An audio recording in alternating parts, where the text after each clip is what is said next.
வேண்டாமா? 5 முறை முதலமைச்சர் அல்லவா? ஸ்டாலின் ஆட்சி இருந்தால் 6வது முறை ஆகலான்னு நினைக்கிறியே, நீ வந்திருக்க வேண்டாமா? இந்த முல்லை பெரியாறு பிரச்சனையினுடைய ஆழமும் அகலமும் தெரிஞ்சவன் அண்ணன் துரைமுருகன். எத்தனை அணை இருக்கு, எவ்வளவு தண்ணி ஓடுது, எவ்வளவு பாசனம் அதுல பயிராகுது, வண்டல் எவ்வளவு, மணல் எவ்வளவு, அதுல நமக்கு எவ்வளவு, எல்லா விவரமும் தெரிஞ்சவன் அவன் தான். ஆமா, காலங்காலமா பொதுப்பணித்துறை அமைச்சர், சட்டமன்ற கட்சியினுடைய துணைத் தலைவர். நீ வந்து பேசியிருக்க வேண்டாமா துரைமுருகன்? இவன் ஸ்டாலின் பேசுறான். அவனுக்கு என்ன தெரியும்? நக்குகிற நாய்க்கு செக்காவது சிவலிங்கமா? அவன் ஒரு துண்டு சீட்டை வச்சுக்கிட்டு இப்படி திருப்பிடி இப்படி இப்படி போறான். முல்லை பெரியார் அணை திருப்புறான், மீண்டும் லண்டனில் இருந்து வந்த மீண்டும் திருப்புறான், பென்னி குக் என்பவரால் மீண்டும் திருப்புறான். கட்டி முடிக்க பட்டதுன்னா சபாநாயகர் சொன்னார், நீ கட்டினதும் போதும் முடிச்சதும் போதும் உட்கார வேண்டாம். ஸ்டாலினுக்கு என்ன தெரியும்? அவன் இப்படி பேசிட்டு அவன் உட்கார்ந்துட்டான். நீங்க பேசுனீங்களா? அரசாங்கத்துக்கு ஒத்துழைச்சீங்களா? ஒரு எதிர்கட்சி தலைவர் இருக்கான், ஈஸ்வரன் கோவில் என்ன செட்டிய மிஞ்சனவன். அம்மா அம்மா தொட்டா தொலங்கும், அம்மா கண்பட்டா கற்றாழை மணக்கும். அவன் ஒரு உதாரணம். அவன் எதிர்கட்சி தலைவர் ஆயிட்டான். பெரிய ஆளு, அகில உலக பேரழகன், உலக ஒலிம்பிக் ஓட்டப்பந்தயத்தில் முதல் பரிசு பெற்றவன், புள்ளி விவரங்களை அள்ளி கொட்டுகிறவன், உலகத்தின் தலை சிறந்த பேச்சாளன், விவாத புலமையில் ஈடற்றவன், மதுவிலக்கு கொள்கையில் மகத்தான நம்பிக்கை உள்ளவன். எதிர்கட்சி தலைவர் ஆயிட்டார். எதிர்கட்சி தலைவர் சட்டமன்றத்துக்கு வர்றார்.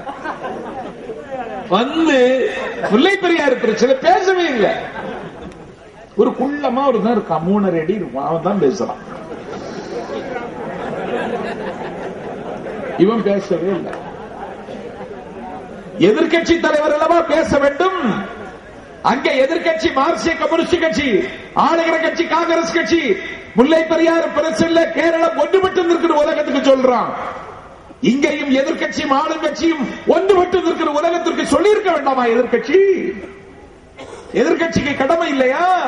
அண்ணா சொன்னாரே, வயல் என்றால் வரப்பு வேண்டும், வாய்க்கால் என்றால் கரை வேண்டும், ஓடுகின்ற கார் என்றால் ஒழுங்கான பிரேக் வேண்டும், முரண்டு பிடிக்கிற மாடி என்றால் மூக்கணாம் கயிறு வேண்டும், அடங்காத யானை என்றால் அடக்குவதற்கு அங்குசம் வேண்டும், ஆளுங்கட்சி என்றால் எதிர்கட்சி வேண்டும் அண்ணா சொன்னாரு.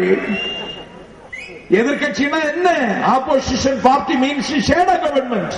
எதிர்கட்சி என்பது நிழல் அமைச்சரவை.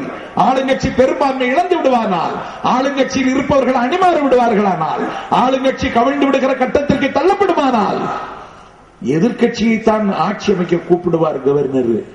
அவ்வளவு பொறுப்பு இருக்கிறவனுக்கு. எதிர்கட்சி தலைவருக்கு ஸ்டேட் மினிஸ்டர் அந்தஸ்து, கேபினட் மினிஸ்டர் அந்தஸ்து. நீ வந்திருக்க வேண்டாமா? பேசி இருக்க வேண்டாமா? கம்பனுடைய ராமாயணத்தை படித்தால் ராவணன் கீழே விழுந்து கிடப்பான்.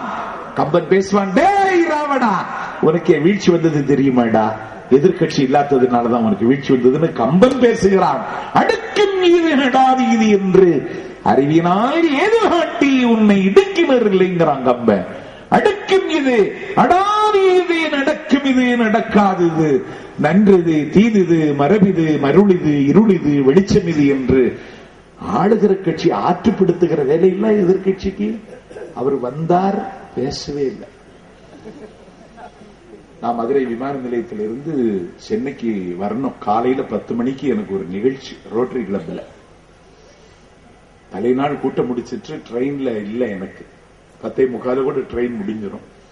சரி, விமானத்துல டிக்கெட் எடுத்து தந்தா நான் வர்றேன்னு சொன்னேன். தர்றேன்னு சொல்லிட்டு நான் விமானத்துல வந்தேன். அந்த விமானத்துல அந்த கட்சி எம்எல்ஏ என் பக்கத்து சீட்ல உட்கார்ந்துருக்காரு. அவர் என்ன பார்த்துட்டு, உங்களை எங்கேயும் பார்த்த மாதிரி இருக்கு அப்படின்னா, எங்கேயும் பார்த்தது மாதிரி கொஞ்சம் ஃபெமிலியர் ஃபேஸ் தான் நீங்க, ஆனா எனக்கு சரியா தெரியலையே, நீங்க யாரு?